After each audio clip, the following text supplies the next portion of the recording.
오늘은 모세오경 연구에서 환례에 대해서 생각하겠습니다.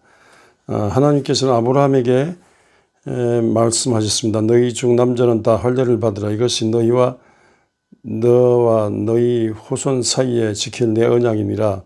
너희는 포피를 베어라. 이것이 나와 너희 사이에 언약의 표징이니라. 너희의 대대로 모든 남자는 집에서 난 자나 또는 너희의 자손이 아니라 이방 사람에게서 돈으로 산 자를 막론하고 난 지 8일 만에 환례를 받을 것이라고 창세기 17장에 그렇게 말씀 기록되어 있습니다.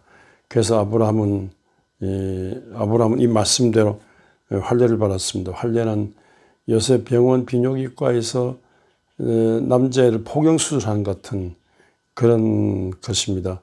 이 남자 생식기의 포피를 전면 일부 잘라내는 그런 행위입니다. 근데 여기서 남자를 강조하는 것은 낳고의 족보가 말해주듯 모든 인간 출산의 중심이 남자이기 때문에 그렇습니다. 쉽게 말해서 남자는 씨, 여자는 밭이니까요. 무엇보다도 그런데 이렇게 그래서 이 선택된 아브라함의 후손을 강조하는 뜻에서 남자의 포피를 베는 환례를 행하라고 했습니다. 그래서 이 아브라함의 후손들 즉 이스라엘 사람들은 다 환례를 받은 거죠. 환례를 이스라엘 사람들 그래서 환례를 받는 이것을 굉장히 자랑을 환례를 받아 하나님의 환례를 받은 것은 하나님의 선민이니까 선택된 백성이니까 온 인류를 구원하기 위해서 하나님으로부터 선택된 민족이니까 그런 표로서 선택된 민족의 표로서 환례를 받은 겁니다. 그러니까 고대 인류 문명의 발상 지중해 문화 시대에 바빌론, 페르시아, 히랍, 로마, 이집트 이 고대 강대국들 틈바구니에서 아주 작은 나라, 그 강대국들 중에 아주 작은 나라 이스라엘이지 않습니까?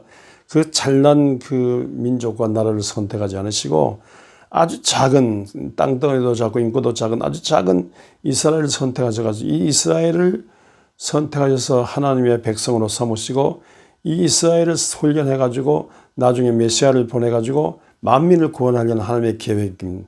그 하나님의 계획 따라서 이 강대국들 부럽지 않게 하나님께서 이 이스라엘 백성과 함께 하신다면서 하나님께서 함께 하시는 선민 이스라엘의 표로서 환례받으라는 것입니다. 그래서 환례받은 민족이 됐죠.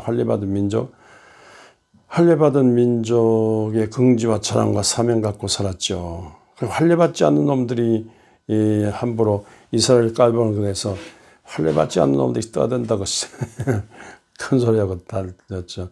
예를 들어서 골리앗이 찌렁찌렁 소리로 막 이스라엘 진영에 나와서 달려들고 막 짓밟고 이스라엘 무시하고 왕이 어디 있어? 이게 너희 중에 잘난 놈 나와봐. 한 놈 남아 붙자. 이렇게 찌렁찌렁 울리면서 공갈 협박하는데 정말로 그 골리앗 앞에 쥐 죽은 듯이 모두 가만히 있고 떨고 있는데 다윗이 나타나서 화를 냈습니다.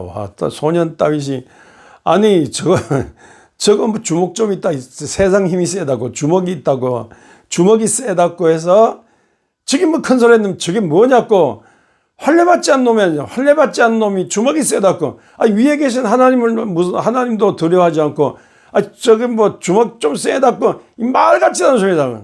그래서 환례받지 않는 놈이 저렇게 환례받지 않는 놈이 환례받은 선민 이스라엘에 달려들어갖고 하나님 이게 다윗이 분개했지 않습니까? 그렇다면 환례받지 않은 놈들한테서 환례받지 않은 심지어 사울왕도 못난 사울왕도 죽을 때 환례받지 않는 놈들한테 내가 죽어서 어떻게 하냐 우리끼리 죽여주자 이렇게 말했습니다. 유명한 마사다 전체 시중 서점에 마사다는 조그만 책이 있는데 유명한 책입니다. 주 70년에 이스라엘이 망할 때 성전 망하고 불타버리고 로마 군대가 쳐들어올 때 끝까지 후퇴하고 해서 사해바다 근방에 마사다 그 언덕에 거기 마지막 진지를 치고 다 항전했는데 아예 항전하는데 끝까지 항전이 안 되겠어요. 그래서 결국은 로마 놈들한테 망하게 생겼는데 마지막 망하는 거죠. 좀 70년 망하는데 그때 서로 죽여주는 걸로 해서 망할 때. 근데 그때도 이게 무슨 환례받지 않은 로마 놈들한테 우리가 죽어야 되겠느냐. 환례받은 우리가 서로 죽여주자. 그게 마사다 전투의 마지막 항전입니다. 그런데 이렇게 언제든지 환례받은 자는 선택된 수많은 민족 중에 잘난 민족 중에 하나님의 우리가 못난 땅덩어리도 작고 인구도 작지만 못난 우리를 통해서 하나님께서 함께 하시고 우리를 통해서 하나님께서 온 인류를 구원한다는 축복하시고 우리가 축복의 근원이 되게 한다. 그런 아브라함의 그 후손으로서 그렇게 될 것을 알고 환례받은 자의 긍지와 자랑과 사명 갖고 살아서 그러니까 아브라함이 환례가 중요한 게 아니라 하나님을 믿는 믿음이 중요하잖아요. 하나님을 믿는 믿음의 표로 창세기 15장 6절에 로마서 4장 11절에 있는 것처럼 믿음이 중요한 거예요. 그러니까 아브라함이나 핏줄이 중요한 것이 아니라 하나님이 불러주시고 선택해 주신 그걸 알고 하나님께서 선택하셔서 이름을 창대케 하시고 만민을 구원하고 복에 거론되게 하시는 그 하나님의 약속을 믿는 믿음이 하나님을 믿는 믿음이 중요한 거예요. 그러니까 환례는 사실상 믿음 민족, 하나님을 믿는 믿음 민족의 성별을 믿음 민족의 성별된 믿음 민족, 거룩한 민족을 강조하는 그런 환례입니다. 그러니까 환례는 어떤 의미로 겉으로 남자 생식기 표피 그게 중요한 것이 아니라 마음으로 믿는 하나님을 믿는 믿음, 마음으로 믿는 내적 믿음이 중요한 거죠. 그래서 신명기 10장 16절에 예레미야 4장 4절 같은 데 보면 마음의 할례를 줘. 마음의 할례를. 나중에 이제 신약에 와서 마음의 할례를 주합니다만 이미 구약에서부터 마음의 할례를 그렇게 주장합니다. 이런 이 구약의 진짜 내적인 믿음, 마음의 할례 이런 것을 생각하면서 이제 환례가 예수님 당시까지 왔는데 예수님도 난지 8일 만에 환례를 받으셨죠. 누가복음 22장 21절 39절 보면 환례를 받으셨는데 주님께서는 환례를 받으셔서 어릴 때 난지 8일 만에 환례를 받으셨잖아요. 이스라엘의 이 규례에 따라 환례를 받으셨지만 사상 주님께서 이제 30대 공생의 30대 이상에 이렇게 나타나셔서 이렇게 활동하실 때에 그렇게 환례를 강조하셨을까요? 그렇지 않습니다. 예수님께서는 율법에 아브라함부터 내려오는 모세 율법에 초점을 맞추지 않고 율법을 강조하는 율법이 중요한 것이 아니고 내적인 어떤 믿음을 강조하시고 또 예수님은 율법을 지키러 오셨지만 율법이 완전한 것이 아니고 사랑이 완전한 것이다. 율법의 완성은 사랑이라고 자신이 컴패션 아가페 가슴으로 많은 사람을 사랑하는 십자가의 죽기까지 사랑하시는 그 사랑 십자가의 죽기까지 하신 사랑으로 만인류를 구원하시는 거기에 강조가 있거든요. 그러니까 환례가 중요한 것이 아니고 예수 만인류를 구원하기 위해서 십자가 피 흘려 죽으신 대속에서 대신 죽으신 이 십자가 사랑 이걸 믿는 믿음이 중요한 걸로 예수님의 생애는 그렇습니다. 그래서 예수 그리스도를 잘 아는 늦게 깨닫고 잘 아는 바울은 이 환례를 없애자는 자입니다. 환례가 중요한 것이 아니라 유명한 성경 구절 갈라디아 6장에 있는 말씀은 환례나 무할례나 환례 받은 건 안 받은 그게 중요한 게 아니라 예수를 믿어 거듭난 게 중요하다.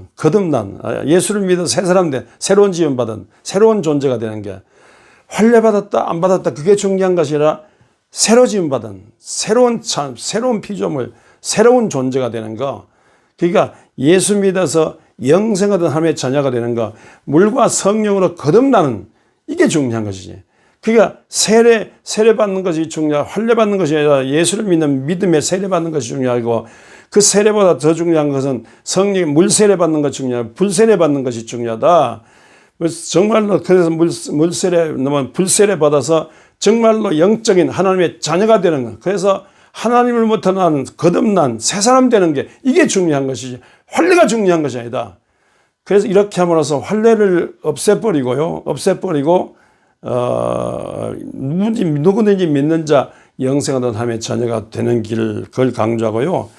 믿어 영생 자녀로서 영생의 하나님의 말씀 먹고 기도한 중에 성령에 이끌려 성령 충만 받는 이런 경지를, 그래서 새 사람 되는 이런 경지를 말했습니다.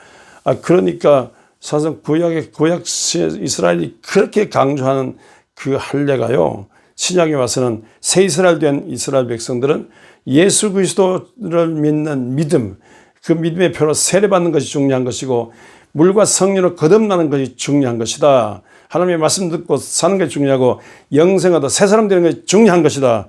이렇게 이런 예수 그리스도를 잘 알고 예수 그리스도를 해석해서 이방 지역에 복음을 전파함으로 로마와 땅끝까지 복음 전파에 가는 길에 전 세계의 이방인들, 이스라엘 밖에 전 세계 이방인들이 믿는 이 믿음에 대해서 할례가 거리낌이 되지 않도록, 할례가 중요한 것이 아니라 예수 믿는 믿음이 중요하다, 거듭남이 중요하다, 새 사람 되는 게 중요하다, 이렇게 하면서 할례를 이렇게 극복하겠습니다. 그래서 이 베드로조차도 끝까지 할례를 강조했다고 해요. 그런데 바울은 끝까지 할례를 넘어선 새 사람 되는 것을 속 사람의 믿음, 하나님의 성령에 이끌린 믿음, 말씀에 의한 믿음, 예수를 제대로 믿는 믿음, 이걸 강조했습니다. 그래서 끝까지 베드로는 보수적인 이미지, 할례에 대해서 보수적인 이미지가 있는가 하면 바울은 진보적인 이런 이미지, 할례 문제를 이방인들에게 거리낌이 되니까 할례는 집어치고 정말로 예수 안에서 새 사람 되는 이걸 강조했습니다. 그래서 오늘 여기까지 복음이 전파되는, 그렇기 때문에 우리는 오늘 할례를 받지 않아도 됩니다. 세례받고 성령 세례받고 하나님의 말씀 듣고 순종하고 정말로 속사람 믿음으로 예수의 피를 믿음으로 새 사람 되는 게 중요합니다. 이런 참된 할례, 참된 하나님으로부터 오는 생명하던 새 사람 되는 길로 힘차게 전진하는 성도 되시기를 주의 이름으로 축원합니다.